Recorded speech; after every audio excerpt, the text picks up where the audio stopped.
बिना स्वर के लिखना हो तब हल चिन्ह या हलंत, ये हलंत का प्रयोग किया जाता है।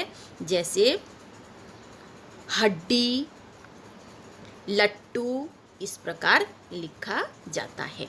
हलंत लगाकर इस प्रकार शब्द लिखे जाते हैं। अब है वर्ण विच्छेद। किसी शब्द या ध्वनि समूह के सभी वर्णों के अलग अलग स्वर और व्यंजन करना वर्ण विच्छेद है। जैसे रमेश, र युक्त अ युक्त म युक्त ए युक्त श युक्त अ, रमेश। इस प्रकार हम वर्ण विच्छेद करते हैं।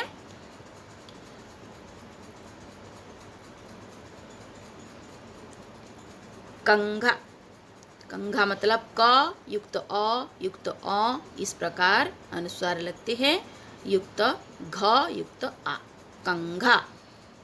पुस्तक प युक्त उ युक्त स युक्त त युक्त अ युक्त क युक्त अ, ये है पुस्तक।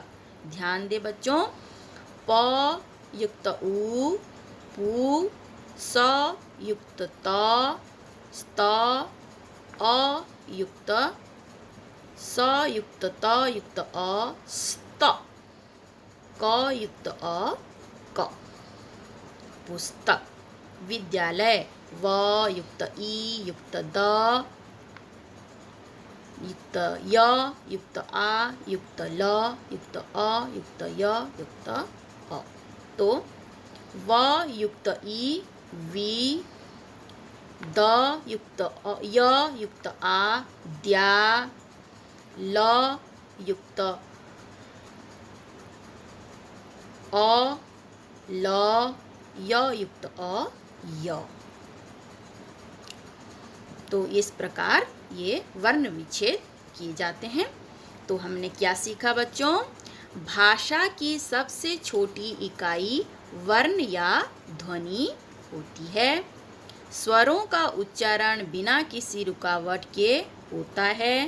व्यंजन स्वर के साथ ही उच्चारित होते हैं तथा इनके उच्चारण में हवा मुंह में टकराती है। वर्ण दो प्रकार के होते हैं, एक है स्वर वर्ण, दूसरा है व्यंजन वर्ण। स्वर वर्ण को दो भागों में भाग किया गया है, एक है ह्रस्व स्वर, दूसरा है दीर्घ स्वर। ह्रस्व स्वर को बोलते समय हमें कम समय लगता है और दीर्घ स्वर को बोलते समय हमें